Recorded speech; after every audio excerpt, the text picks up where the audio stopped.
Now, residents in Vancouver's Dunbar neighborhood, they are still dealing with the aftermath of a massive fire earlier this month that engulfed a construction site on the corner of 41st and Collingwood. Several people had to flee their nearby homes. Many have been unable to return. And one of those people, Zihao Ziahn, is with us in studio right now. Zihao, hi there. Thank you so much for coming in.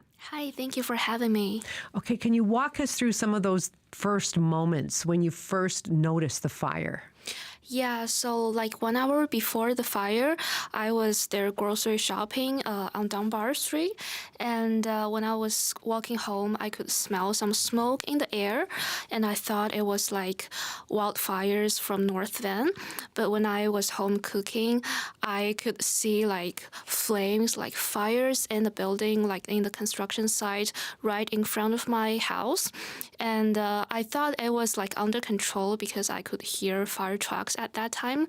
But then like after a few minutes, the fire got so big and I started hearing like explosions. So that's when I decided it was too dangerous for me. I should like leave home. Okay, so what did you do? Who was there with you?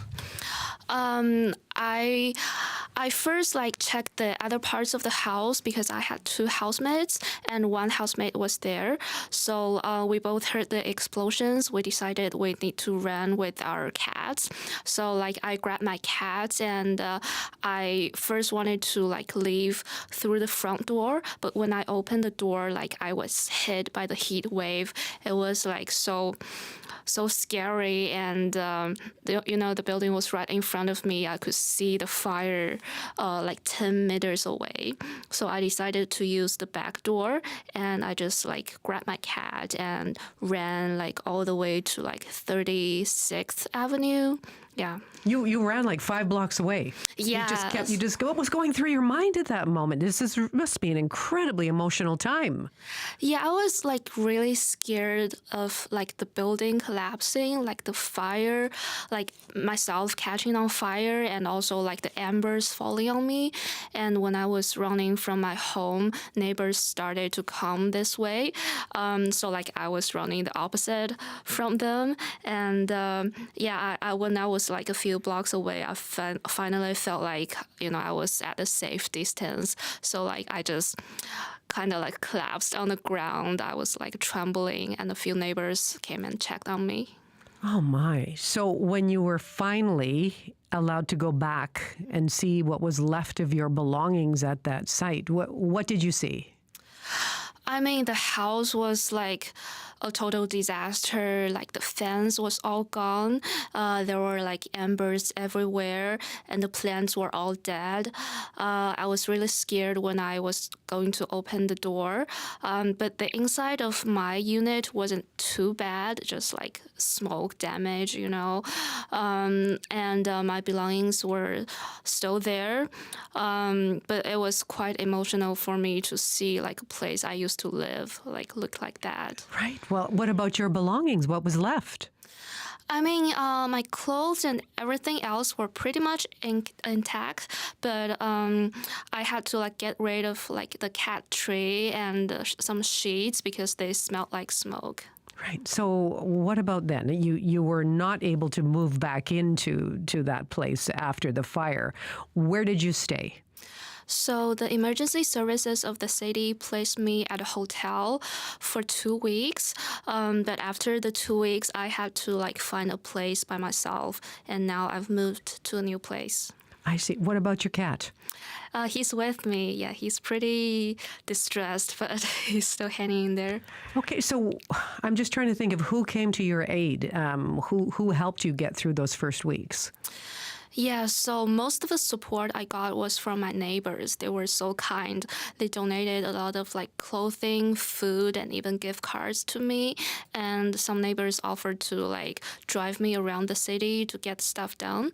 And then there was like emergency services. They gave me vouchers for food and a Visa card for the second week. Yeah. Okay. Any insurance? Did you have insurance? No, I didn't have renter's insurance because I'm new in Canada. I didn't know about that. Right. So was it enough to get you through? Are you doing okay? I mean, I'm doing fine, I guess, but I still need more support. And there's a lawyer who reached out and wanted to help me and the other victims. Right, people who have been displaced. What do you think? And you've had some time to give this some thought. What do you think the city could have done or should have done to help you and others who couldn't go back to your homes? Yeah, I just feel like it would be great if the city could give us support directly, because they referred us to some housing outreach programs.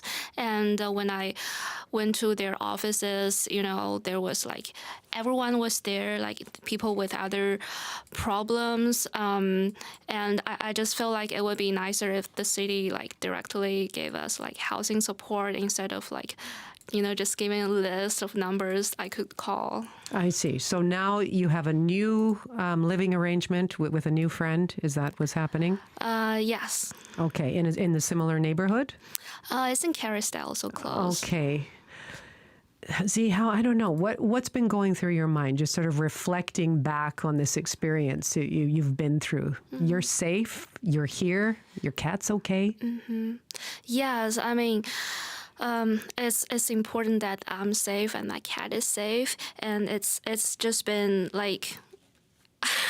I don't know how to describe it, the house that was burnt in the fire also got a break-in last week, so it's a series of unfortunate events, and I'm just trying to stay positive and just catch up with my life. There was a break-in at the house you used to live at. Yes. After the fire, people went in. I went by the site of the fire just a few days ago, and it's staggering. Just when you see the extent of the rubble and the impact on the buildings around it as well. Listen, I'm glad you're safe, and I thank you very much for coming in and sharing some of your story with us today. Thank you so much. That is Zihao Ziahn, one of the people who was displaced by a fire that happened in Vancouver's Dunbar neighborhood a few weeks ago.